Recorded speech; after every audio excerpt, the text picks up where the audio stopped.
समय एक बड़ी खबर आ रही है इजरायल हमास युद्ध को लेकर। गाजा पट्टी में इजरायल की बड़ी कार्रवाई को लेकर अब तालिबान की तरफ से भी एक बयान आया है। तालिबान ने कहा है कि जो भी गाजा पट्टी में हो रहा है वो मुसलमानों के हक का दमन है और जो मुसलमानों के हक का दमन करेगा उसे माफ नहीं किया जाएगा। यानी इजरायल हमास युद्ध को धर्म के चश्मे से इस समय देखने की कोशिश कर रहा है तालिबान। तुर्की ये पहले ही कह चुका है, ईरान इस तरह की बातें कर रहा है और अब यही बात तालिबान ने अफगानिस्तान में कह दी है। तो तालिबान कह रहा है कि जो इजरायल की बमबारी है वो मुसलमानों के खिलाफ अत्याचार है। इजरायल और हमास जंग पहले ही दिन से धार्मिक रूप देने की कोशिश इसको की जा रही है। इसे यहूदियों के खिलाफ इस्लाम की जंग के तौर पर कई खाड़ी देश, कई इस्लामिक देश देख भी रहे हैं। सबसे पहले ईरान ने इसे धार्मिक रंग देने की कोशिश की। उस समय शिया मुसलमानों का एक गठबंधन एक तरह से तैयार करने की ईरान कोशिश कर रहा है, जिसमें लेबनान, हिजबुल्लाह और बशार अल असद की रिजीम जो है सीरिया में वो शामिल है। और ये कह रहे हैं कि वो धर्म के नाम पर हमास जो ज्यादातर सुन्नी मुसलमान हैं उनकी मदद कर रहे हैं। अब तुर्की और तालिबान भी इसी धर्म का जामा पहनाने की कोशिश कर रहे हैं। तुर्की के राष्ट्रपति अर्दोगान ने कहा है कि पश्चिमी देश गाजा पर युद्ध विराम इस वजह से नहीं चाहते हैं क्योंकि जो लोग मारे जा रहे हैं वो मुसलमान हैं। सुबह, दोपहर, शाम, रात, गाजा की यही किस्मत है। बमबारी, तबाही, चीख पुकार, लाशों की रिकवरी, घायलों को अस्पताल पहुंचाना और हर हमले के बाद इजराइल को जी भरकर कोसना।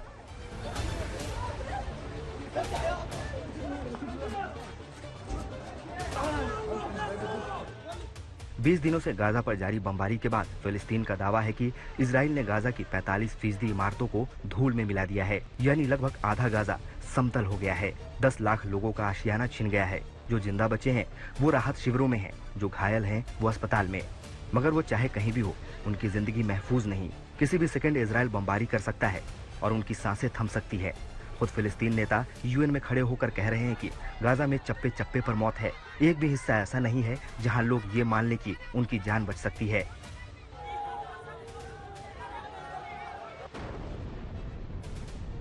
7 अक्टूबर को इजराइल पर हुए हमले से शुरू हुई इस जंग को अब इस्लाम बनाम यहूदी और ईसाई का रंग दिया जा रहा है। ईरान के विदेश मंत्री तुर्की के राष्ट्रपति से एक कदम आगे बढ़ गए। अमेरिका के न्यूयॉर्क में यानी अमेरिका की धरती से यूएन में खड़े होकर ईरान के विदेश मंत्री ने मध्य पूर्व को अपनी यानी मुसलमानों की जमीन बताया और अमेरिका को धमकी दी कि इस हमास के खिलाफ जंग आग से वो नहीं बचेगा।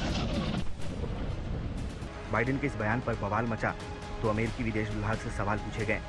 अमेरिका ने संख्या को लेकर हाथ खड़े किए तो गाजा में आज भी सत्ता संभाल रहे हमास ने मरने वालों का आंकड़ा नाम के साथ जारी कर दिया। इस लिस्ट में 6,747 नाम हैं, जिनमें 2,665 बच्चे हैं। हमास ने कहा है कि उसने 281 लोगों का नाम नहीं दिया है क्योंकि मौत के बाद उनकी पहचान नहीं हो सकी है। इन सारी बातों की परवाह किए बिना इजराइल गाजा पर अब तक की सबसे भीषण बमबारी कर रहा है। दूसरी तरफ मुस्लिम देश युद्ध विराम के लिए धमकी समेत सारे हथकंडे अपना चुके हैं और इस बीच गाजा में मौत का आंकड़ा हर 24 घंटे बाद तेजी से बढ़ रहा है। आज तक ब्यूरो। इजराइल का कहना है कि हमास की जिम्मेदारी है कि गाजा पट्टी में लोग सुरक्षित रहें और इसीलिए अगर हमास जल्द से जल्द वो 250 बंधकों को रिहा कर देगा तो बमबारी रुक भी सकती है, सप्लाई शुरू भी हो सकती है। लेकिन इसके लिए हमास को सभी बंधकों को रिहा करना होगा। जिम्मेदारी अब हमास की है, गेंद हमास के पाले में है। इस बीच एक और बड़ी ब्रेकिंग न्यूज आ रही है। विदेश मंत्री डॉक्टर एस जयशंकर ने ओमान के विदेश मंत्री से बातचीत की। दोनों देशों के रिश्तों के अलावा इस समय मध्य पूर्व में जो तनाव है उस तनाव को लेकर भी डॉक्टर एस जयशंकर, भारत के विदेश मंत्री और ओमान के विदेश मंत्री के बीच बातचीत हुई है।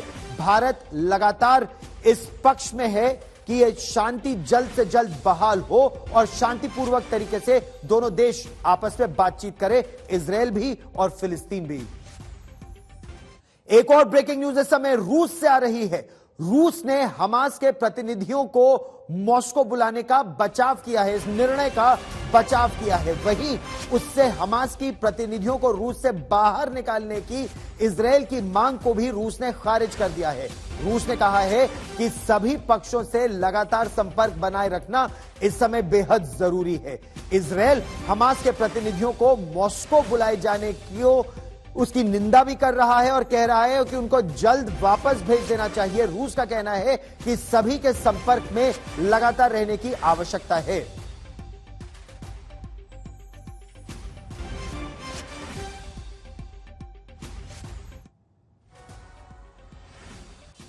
गाजा पर इजरायल के हमलों के बीच हमास के चरमपंथियों का एक मॉस्को में दल पहुंच गया।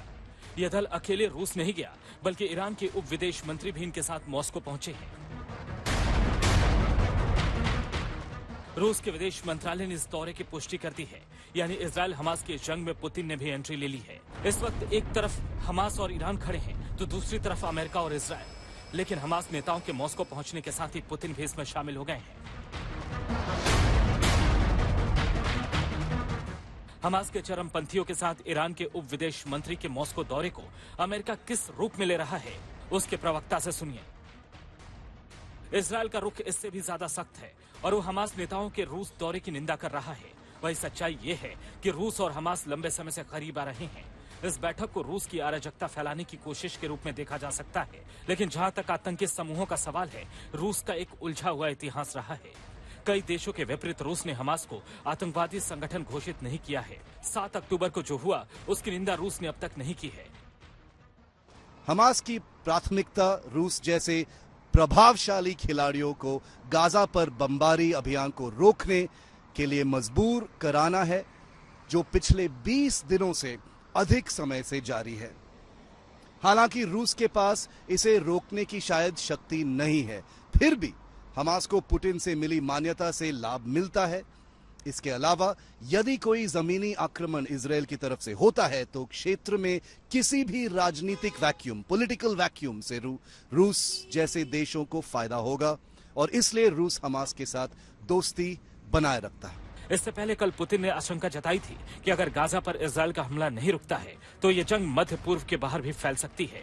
उसी दिन अमेरिका ने सीरिया में ईरान समर्थित आतंकियों के ठिकाने पर हमला किया। रूस इस जंग में भले ही ज्यादा कुछ ना करे, लेकिन जंग में उलझे अमेरिका के लिए कूटनीतिक मुश्किलें जरूर खड़ी कर सकता है। शिव अरोड़, तेल अवीव, आज तक।